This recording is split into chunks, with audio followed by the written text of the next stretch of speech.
تو بہت پیاسا ہے, اگر تو پانی پیے گا تو روح بچ جائے گی, تو وہ نہیں مرے گا. اب یہ آدمی سوچتا ہے یہ میرا ہمدرد بھائی ہے, کیونکہ اس ٹائم پر اس کو پیاس کا احساس ہوتا ہے, بڑی شدت سے اس کو پیاس کا احساس ہوتا ہے. شیطان بہکانے کی کوشش کرتا ہے, دیکھ تیری روح نکل جائے گی, تم مر جائے گا, یہی تیرے سماج کے لوگ تجھے قبر کے حوالے کر کے آ جائیں گے, پھر تجھے کوئی پوچھنے والا نہیں ہوگا. تو پانی پی لے تیری روح بچ جائے گی. ادھر فرشتہ کھڑا ہوتا ہے, یہ چیختا ہے اے اللہ کے بندے تو اپنی زبان سے لا الہ الا اللہ کا اقرار کر لے, جنت میں چلا جائے گا. اللہ کے نبی نے فرمایا لکنوا موتاکم لا الہ الا اللہ. جو شخص موت سے جنگ کر رہا ہوتا ہے, جو شخص موت سے لڑ رہا ہوتا ہے, اگر آپ اس شخص کو دیکھنے جاتے ہیں, وہاں پر جا کر اس کو لا الہ الا اللہ کی تلقین کیا کیجیے, کیونکہ اللہ کے نبی نے فرمایا کہ جس کی زبان سے آخری جملہ لا الہ الا اللہ نکلے گا وہ جنت میں جائے گا. من کان آخر کلامہ لا الہ الا اللہ دخل الجنہ. اس موقع پر بھی شیطان بہکانے کی کوشش کرتا ہے. ادھر فرشتہ چیختا ہے کہ تو پڑھ لے لا الہ الا اللہ, پڑھ لے اپنی زبان سے, تو جنت میں چلا جائے گا. ادھر شیطان اس کو بہکاتا ہے کہ نہیں تیری روح نکل جائے گی, تو کسی کام کا نہیں رہے گا.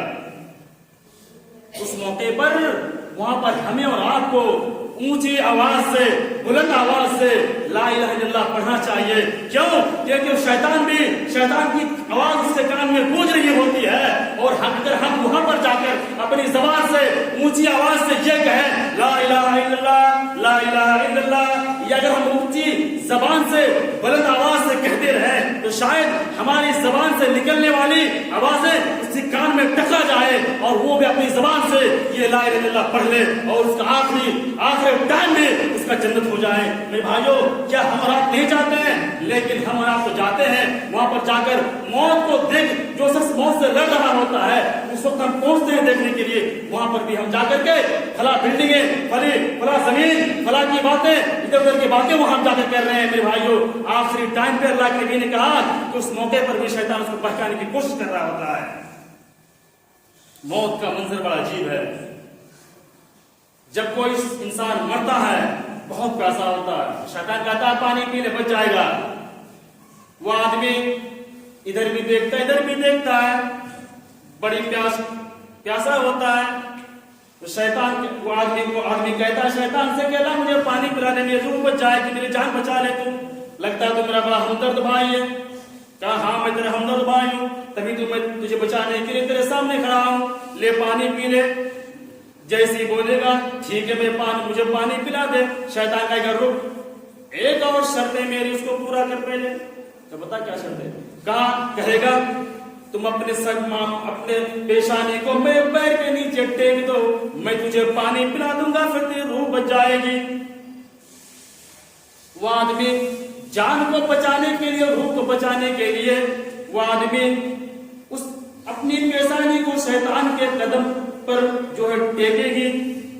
اتنے میں شیطان پانی کا پیالہ لے کر بھاگ جائے گا.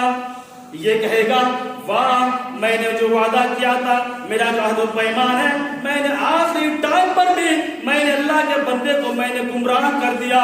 میں نے آخری ٹائم پر بھی میں نے اللہ کے بندے کو جہنم میں داخل کر دیا. قرآن نے اسی کا یہ نقشہ کھینچا ہے. جب کسی کی روح نکلتی ہے تو آنکھیں پھٹی کی پھٹی رہ جاتی ہیں. فلولا اذا بلغت الحلقوم وانتم حينئذ تنظرون. جب تمہاری روح نرخرے تک پہنچ جائے گی, جب تمہاری روح گلے تک پہنچ جائے گی, وانتم حينئذ تنظرون, تو یہ منظر تم اپنے آنکھوں سے دیکھ رہے ہوتے ہو. جب روح نکلتی ہے نا دیکھتا ہے وہ آدمی. اور آگے نقشہ کھینچا ہے, یہ بڑی دردناک منظر ہوتا ہے, بڑی دردناک منظر ہوتا ہے. جس ساتھ یہ واقعہ یہ ہو رہا ہوتا ہے ان کو پتا ہوتا ہے کہ میرے ساتھ کیا ہو رہا ہے. قرآن اسی کو سمجھانے کی کوشش کر رہا ہے کہ جب تمہاری یہی روح جب نرخرے تک پہنچ جائے گی, تمہاری آنکھیں پھٹی کی پھٹی رہ جائے گی. اگر وَنَحْنُ أَقْرَبُ إِلَيْهِ مِنْكُمْ, اللہ تعالیٰ فرماتا ہے میرے بندو جب تم موت سے لڑ رہے ہوتے ہو اس وقت بھی میں تمہارے اتنے قریب ہوتا ہوں، اتنے قریب ہوتا ہوں. تم یہ سوچتے ہو کہ میرا بھائی آج موت سے جنگ کر رہا ہے، میں اپنے بھائی کے بغل میں بیٹھا ہوا ہوں، میں اپنے بھائی کے پاس بیٹھا ہوا ہوں، اپنا بھائی کا ہاتھ میرے ہاتھ پہ ہے. اللہ رب العالمین کہتا ہے نہیں، تم اپنے بھائی کے، تم اپنے پڑوسی کے، تم اپنی ماں کے اتنے قریب ہونے کے باوجود بھی تم قریب نہیں ہو. وَنَحْنُ أَقْرَبُ إِلَيْهِ مِنْكُمْ وَلَكِنْ لَا تُبْصِرُونَ. اس موقع پر بھی میں اللہ سب سے قریب ہوتا ہوں